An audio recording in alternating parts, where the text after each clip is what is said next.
말씀에 11절부터의 말씀에 이제 베드로가 안디옥에 방문했을 때 베드로가 이제 이방인들과 함께 식탁 교제를 하다가 중간에 도망간 사건. 그래서 바울이 베드로를 공개적으로 책망하고 그 일이 무엇이 잘못되었는지 정확하게 지적한 후 그것을 어떻게 우리가 극복할 것인가에 대해서 그런 말씀들이 나온 다음에 15절부터 이제 다시 이제 이야기하는 것은 그렇다면 도대체 의롭게 된다는 것은 무엇이냐, 그리고 의로운 사람의 삶은 어떤 삶이 되어야 하느냐, 그런 이제 그 이야기를 이제 하게 됩니다. 의롭게 된다. 우리가 이제 이신칭이라는 이 말을 잘 알잖아요. 이제 계속해서 신앙생활 해오면서 또 로마서 말씀에서 사도 바울이 한 얘기도 있고, 또 올해가 이제 종교개혁 500주년이기도 한데 루터가 이제 종교개혁을 하면서 얘기했던 그런 부분, 주장했던 부분이기도 하고 강조했던 부분이기도 하고, 의롭게 된다, 칭의. 그것이 무슨 뜻이냐? 그것은 예수님을 믿음으로 말미암아, 예수를 그리스도를 믿음으로 말미암아 하나님께 우리가 받아들여진다는 겁니다. 간단하게 얘기하면 사도 바울이 이 칭이라는 단어를 사용을 할 때, 의롭게 되다라는 단어를 사용할 때 법적인 용어로 사용을 해요. 이 반대말이 바로 정죄입니다. 정죄. 의롭게 되지 못하는 것은 바로 정죄받는다는 겁니다. 그것도 역시 법적인 용어인데 신명기 25장이나 잠언 로마서에 다 같은 말로 표현을 하고 있어요. 어떤 사람이 너는 유죄야 라고 하는 것이 정죄죠. 하지만 그 반대가 바로 의롭게 된다는 것입니다. 그 사람이 결백하다고 의롭다고 하나님이 우리를 향해서, 세상을 향해서 선포해 주시는 것, 그게 바로 칭의입니다. 그런데 이것이 정말로 가능한가? 우리가 의롭게 되는 것이 가능한가? 라고 했을 때 우리가 생각해 봐야 될 전제 조건이 있어요. 그것이 무엇이냐면은 하나님은 의로우신 분이시고 우리는 그렇지 않다라는 거예요. 하나님은 의로우시고 우리는 의롭지 않은데 어떻게 하나님이 우리한테 너 의로워 라고 의롭다로 우리를 불러주실 수 있는 것인가? 그것을 한번 우리가 고민해 봐야 한다는 것입니다. 어떻게 그게 가능한가? 사도 바울이 이제 뭐라고 얘기를 하냐면 오늘 본문에서 15절 16절에 우리는 본래 유대인이요 이방 죄인이 아니로되 사람이 의롭게 되는 것은 율법의 행위로 말미암음이 아니요 오직 예수 그리스도를 믿음으로 말미암는 줄 알므로, 즉 사람이 의롭게 되는 것은 율법의 행위로는 불가능하다는 것입니다. 즉 율법의 행위라는 것은 율법에 순종하여야 하는 행동들 당연히 얘기를 하겠죠. 이것으로는 의롭게 될 수 없다. 그것이 바로 바울이 지금 다시 한번 강조하는 내용이고, 물론 1장부터 계속 그 얘기를 이제 하고 있는데, 사실 기독교를 제외한 거의 모든 종교라고 할 수 있겠죠. 거의 모든 종교는 이것을 강조해요. 사람의 행위로 구원받을 수 있다. 사람의 행위로 무언가 달라질 수 있다. 사람의 행위로 무언가 초월할 수 있다. 신적인 존재의 위치에까지 갈 수 있다. 그게 다른 모든 종교가 공통적으로 하는 이야기입니다. 이게 상당히 유혹적으로 들려요. 왜냐면은 내가 하는 것에 따라서 뭔가 다를 수 있다고. 직장생활 하시는 분들도 아시겠지만 내가 잘하면 성과급이 더 나온다고 또 열심히 하게 되죠. 자연적으로. 그럼 내가 뭔가를 할 수 있으면 그것을 통해서 내가 얻을 수 있다는 게 있다면은 그것이 더 끌리게 돼요. 사람은 다 자기 스스로 할 수 있다는 뭔가 자신감이 항상 언제나 있잖아요. 그렇지 않다는 거예요. 왜 그렇지 않느냐? 우리가 이미 그것을 경험적으로 알고 있어요. 아무도 율법을 100% 순종할 수 없기 때문인 것입니다. 그 유대인들도 마찬가지고 다 알고 있었어요. 이미 역사적으로 그들도 알고 있었어요. 아무도 이것을 100% 지킬 수 없다는 것을. 그렇기 때문에 이것은 불가능하다는 거예요. 율법의 행위로 의롭게 될 수는 절대로 없다. 그럼 어떻게 의롭게 될 수 있는가? 사도 바울이 바로 이어서 하는 그 두 번째 대안은 바로 예수 그리스도를 믿음으로 그것이 가능하다. 예수 그리스도를 믿음으로. 이것만이 오직 유일한 길이라고 강력하게 주장하고 있다는 것입니다. 어떻게 그것을 주장하느냐? 15절 처음을 어떻게 시작하냐면 우리는 이라고 이제 시작하죠. 여기서 말하는 우리는 바울과 베드로를 비롯해서 모든 사도들과 성도들을 얘기를 하는 거예요. 우리는 물론 이제 여기서 이제 유대인이라고 얘기하는 것은 베드로와 같이 이제 베드로로 대표되는 유대인 그리스도를 얘기를 하겠죠. 우리는 그리고 16절로 넘어와서 오직 예수 그리스도를 믿음으로 말미암은 줄 알고 있다. 우리는 이것이 진짜라는 것을 알고 있다. 그리고 그 바로 다음에 이어서 우리도 그리스도 예수를 믿는다. 우리는 알고 우리는 또한 믿고 있다. 바울은 그냥 이 이야기를 전하면서 허공에 뜬 이야기를 전하는 게 아니란 겁니다. 그 사실은 하나님이 분명히 정해주신 사실이며 또한 우리는 그걸 경험적으로 믿고 있다. 우리도 믿지 않는 것을 너희들한테 거짓말하면서 전하는 것이 아니라 우리가 진짜 믿고 있기 때문에 이것을 전하고 있다. 예수 그리스도 외에는 없다. 예수 그리스도 외에는 우리가 의롭게 될 수 있는 방법이 전혀 없다. 그래서 이제 마지막 신조 후반부에 구약을 인용하면서 율법의 행위로서는 의롭다함을 얻을 육체가 절대로 없다. 절대로 없다. 그럼 당연히 이런 주장이, 이런 질문들이 나타날 수가 있죠. 그럼 그래, 율법에 순종해서 될 수 없고 예수님을 통해서만, 예수 그리스도를 믿는 믿음으로만 가능하다면 율법이 도대체 무슨 소용이 있냐? 그 율법을 우리가 도대체 왜 갖고 있는 거냐? 그럼 율법 없이 살아도 되는 것 아니냐? 그럼 마음껏 살아도 되는 것 아니냐? 당시에도 그런 질문들이 있었고 지금도 그런 질문이 있어요. 당시에 그런 질문들이 있었던 이유는 유대주의자들이 율법이 그렇게나 중요한데 왜 없어도 되는 거라고 얘기하냐? 아니야, 율법은 분명히 있어야 되고 우리 율법을 지켜야 된다 라는 톤으로 그때에서는 이제 그런 반박이 들어왔다면, 요즘 오늘날의 톤은 뭐냐면은 율법이 중요하지 않기 때문에, 정말 율법을 지키고 싶지 않아서, 율법을 지키고 싶지 않기 때문에 그냥 마음대로 살면 되지, 뭐 우리 막 살자, 예수만 믿으면 된다며. 우리가 이제 보통 믿지 않는 사람들한테 복음을 증거할 때 조금 죽기 전에 회개기도 한번 하면 되는 거 아니야? 그럼 다 구원받는 거 아니야? 막 살고 그냥 마지막에 그냥 저 진짜로 믿을게요 기도 한번 하면 되는 거 아니니? 그렇지 않다라는 거예요. 왜 그렇지 않느냐? 바울이 이제 17절에 뭐라고 하냐면은, 만일 우리가 그리스도 안에서 의롭게 되려 하다가 죄인으로 드러나면 그리스도께서 죄를 짓게 하느냐? 그리스도가 우리로 하여금 죄를 짓도록 만드시는 분이냐? 결코 그럴 수 없다. 결코 그럴 수 없다. 이걸 조금 풀어서 얘기하면은, 만약에 내가 예수님을 믿음으로 말미암아 의롭게 되었는데 그 이후에 내가 또 죄를 짓는다면 그것은 예수님 때문이 아니고 나 때문이라는 거예요. 그건 전적으로 나의 책임이고 비난받을 사람도 나라는 겁니다. 예수님이 비난받을 대상이 아니라는 거예요. 그래서 18절에 이야기하는 것이, 만일 내가 헐었던 것을 다시 세우면, 내가 죄를 다 허물었는데 그것을 내 스스로 다시 죄를 다 세우게 된다면 내가 나를 범법한 자로 만드는 것이다. 예수님이 나에게 죄 지어도 된다라고 허가하신 것이 아니라 죄를 짓는 내가 나쁜 놈이라는 거예요. 그것이 지금 바울이 하고 있는 이야기라는 것입니다. 우리가 죄 지었다고 그것을 하나님을 핑계할 수 없다는 거예요. 뭐 하나님이 다 은혜로 다 용서해 주실 건데, 그것이 하나님, 내가 죄를 지으면, 그것이 이제 로마서에도 과목 때는 목사님께서 얼마 전에 설교하셨지만, 내가 죄를 지으면 지을수록 하나님을 나를 용서해 주실 때 얼마나 하나님이 돋보여. 야, 난 정말 하나님을 돋보이는 자라고 하면서 막 살 수 없다는 겁니다. 내가 죄를 지으면 지을수록 그것은 내가 비난받을 사람이라는 겁니다. 내가 비난받을 사람이라는 거죠. 아까 그 칭의가 법적인 용어라고 했는데 좀 정확한 비유가 될 수 있지만 예를 한번 들어봅시다. 어떤 사람이 이제 죄를 지어서 법정에 고발돼서 재판을 받아요. 재판을 받았는데 이제 그것이 좋은 변호사들, 유능한 변호사들 다 붙여가지고 무죄 판결을 받았어요. 그럼 너 의롭다 하고 무죄 판결을 받고 이제 나온 거예요. 그럼 그 사람이 정말로 의로운 사람이 됩니까? 아니에요. 그 사람은 어떠한 것도 자기의 잘못도 회개한 것도 없고 용서를 구한 것도 없고 여전히 그 사람 신분은 여전히 죄인이에요. 그 사람도 나와서 열심히 또 죄를 지을 수 있어요. 아무런 거리낌 없이. 그게 예수님이 하시는 일이냐? 아니라는 거예요. 예수님이 하시는 일은 그런 일이 아니라는 겁니다.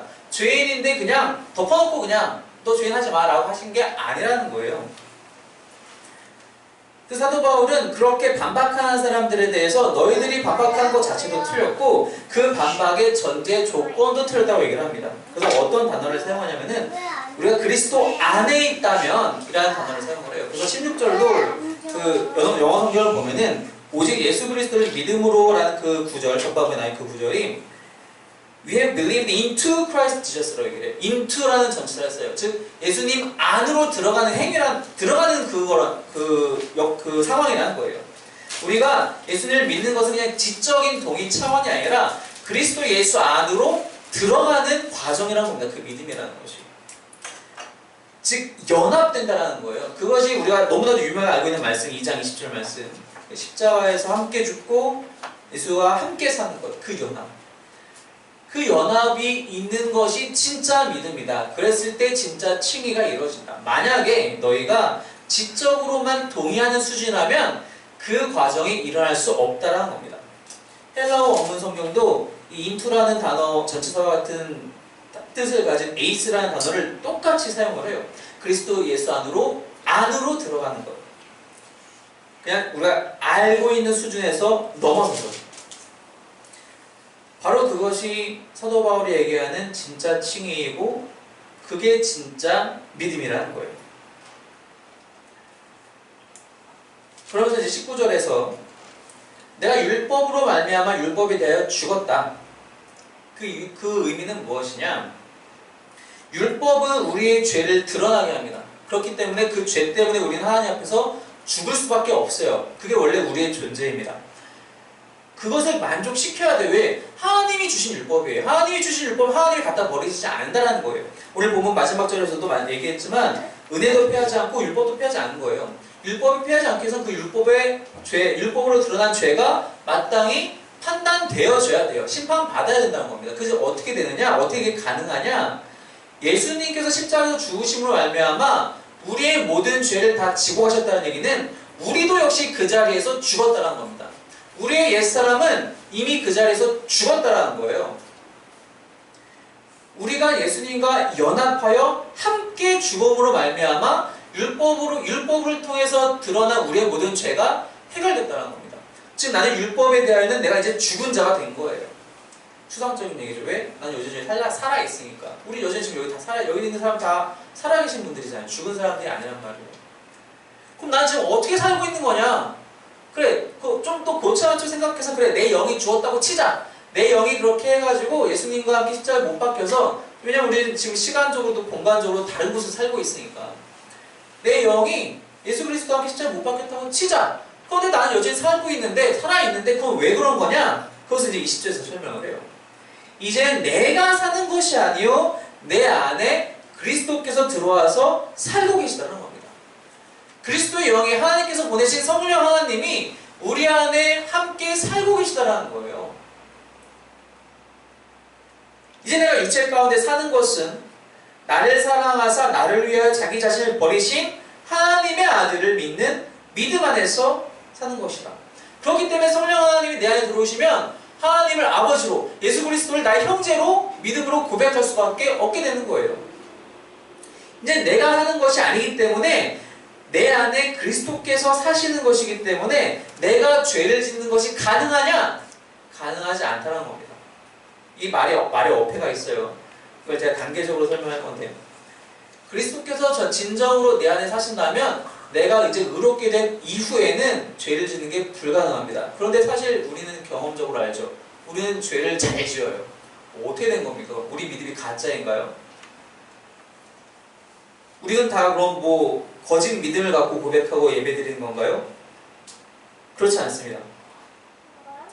죄를 짓는 것이 불가능하진 않아요. 죄를 짓는 것이 불가능하지 않습니다. 하지만 우리가 죄를 지을 때 혹은 죄를 지으려고 할 때 우리 마음에 이건 아니야 라는 마음이 분명히 들어요. 왜? 그건 내 자의식이 아니라 내 안에 계신 그리스도께서 성령 하나님께서 말씀하고 계시는 거. 이거 아니야.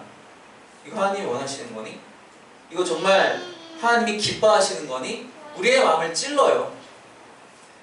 근데 이걸 무시하고 죄를 짓게 될 때 우리는 엄청난 두려움에 빠지게 되죠. 오늘 오전 예배 설교에서도 목사님께서 말씀하셨지만 다윗이 죄를 짓고 그것을 고백하지 않았을 때 얼마나 두려워하고 낭망에 빠졌는지 우리가 봤잖아요. 본문을 통해서. 그걸 회개하고 고백하는 순간 하나님 앞에 다 자복하는 순간 자유를 누리게 돼요. 우리가 근데 그것을 무시하고 쭉 가다 보면은 결국 성경에서 똑같이 그 얘기하지만 결국 나중에 양심에 화인 맞은 자처럼 무감각해질 때가 되는데 그때는 보면 정말 하나님께 버림받게 되겠죠. 하지만 우리가 진정으로 믿음으로 예수 그리스도와 연합한 자라면 우리가 어떤 잘못된 행동을 하려 할 때 분명히 하나님께서 성령 하나님을 통하여 우리 안에 계신 그리스도의 영 성령 하나님을 통하여 말씀하신다는 거. 이건 아니다. 믿지 않은 자에게는 그게 없어요. 그러니까 막 사는 거죠. 막 사는 표현이 좀 그럴 수 있지만 그들 스스로의 기준으로 사는 거죠. 그래서 더 이상 우리는 내 기준으로 살 수 없게 된다는 거예요. 그리스도의 기준으로, 하나님의 기준으로 살게 된다는 것이죠. 그게 달라졌다는 겁니다. 우리의 삶의 방향이 이제는 달라졌고 기준이 달라졌다는 거예요. 우리는 죄를 짓고 싶어 하지 않게 돼요. 그럼에도 불구하고 우리의 연약함 때문에 죄를 지어버리게 되지만 그때도 우리는 다시 돌아가겠죠. 물론. 하지만 진짜 칭의는, 진짜 믿음은 우리의 삶의 방향을 바꾸어 버립니다. 그리고 이미 바뀌어졌습니다. 나의 삶이, 여러분의 삶, 우리 모두의 삶이 이미 바뀌어졌다는 것을 여러분들이 믿고 확신하셔야 돼요. 내 삶이 그대로라고 생각하시면 안 된다는 겁니다. 내가 예수 그리스도를 믿음으로, 나의 그리스도라고 구세주를 믿음으로 고백했다면, 하나님이 나의 아버지를 이미 고백했다면 이제 내 삶이 바뀌었다라고 고백하셔야 돼요. 바뀔 거라고 고백하시면 안 된다는 겁니다. 내 삶이 이미 바뀌었어. 방향이 바뀌었어. 예수님이 나를 인도하고 계셔. 성령님이 내 안에서 때로운 채찍으로, 때로는 정말 애통해하는 간구함으로 우리 인도하고 계셔라고 내가 믿고 확신하고 그 길을 따라가야 된다는 거예요. 하나님께 받아들여진다는 것이 얼마나 귀한 일입니까? 하나님께 거부된다는 것은, 제가 지금 잠깐 머릿속에 생각해봤는데 뭐라고 표현할 수가 없을 것 같아요. 하나님께 거부된다는 것은 그걸 어떻게 우리가 받아들여야 될까요? 어떻게 살아갈 수 있을까요? 하나님께 거부당한다는 것은 정말로 우리가 견뎌낼 수 있는 것 이상이에요. 하나님께 받아들여지는 것만이 우리가 살 수 있는 유일한 방법이란 거죠. 믿음. 그 믿음으로. 그래서 그렇게 해서 예수님과 연합되는 거예요. 만약 그렇게 하지 않고, 아니야, 내 행위가 필요해, 내 행위로 해결할 수 있어 라고 한다면 그것은 하나님의 은혜도 무효로 만들어버리고, 정말 쓸모없는 것을 만들어버리고, 예수님의 죽음도 속된 말로 개죽음으로 바꿔버리는 것입니다. 그 모든 것을 다 모욕해버리는 거예요. 이게 신성모욕이죠. 이게 예수님께서 하나님 나의 아버지시다라고 한 거 신성모욕이 아니에요. 내가 내 힘으로 구원받을 수 있다라고 하는 것이 진짜 신성모욕이라는 것입니다. 2장 20절 말씀 너무 유명한 말씀이잖아요. 우리가 이제 목사 안수 받기 전에도 꼭 외워야 되는 구절 중 하나인데, 내가 그리스도와 함께 연합되어 있는지 날마다 돌아보시기 바랍니다. 내가 어느 순간 잘못된 행동을 하려고 할 때, 잘못된 생각이 내 마음에 들 때, 아, 내가 왜 이러지? 난 그리스도와 연합한 자인데 내가 이러면 안 되지. 혹은 내가 이미 저질러 버렸다면, 아, 내가 지금 그리스도와 함께 살고 있는가? 내가 그리스도의 성령 하나님의 음성을 귀 기울이면서 내가 살고 있는가? 내 안에 지금 요동치는 것인데 내가 그것을 일부러 외면하고 있지는 않은가? 돌아보시기 바랍니다. 그때 비로소 하나님의 은혜가 내 안에서 은혜로 역사하게 됩니다. 그렇지 않게 되면 우리는 하나님을 거절하게 되고, 우리는 그것으로 말미암아 하나님께서도 우리를 거부하게 되는 정말 엄청난 일이 벌어지게 된다는 것입니다. 늘 그리스도와 함께 연합하여 살아가시기 바랍니다. 이미 여러분이 죽으셨다는 것을 믿으시기 바랍니다. 이미 여러분의 삶은 바뀌어 다시 살아났다는 것 또한 믿으시기 바랍니다. 성령님이 늘 말씀하십니다. 말씀을 안 하시는 때가 없어요. 늘 말씀하십니다. 우리 안에서 내가 그것을 못 듣고 외면할 뿐입니다. 늘 연합된 자로서 그리스도와 하나님과 성령 하나님과 연합된 자로서 늘 살아가시는 그 축복을, 그 자유를, 그 진짜 자유를 날마다 누리시는 저 여러분이 되기를 주님의 이름으로 축원합니다. 이렇게 기도하겠습니다. 기도할 때 하나님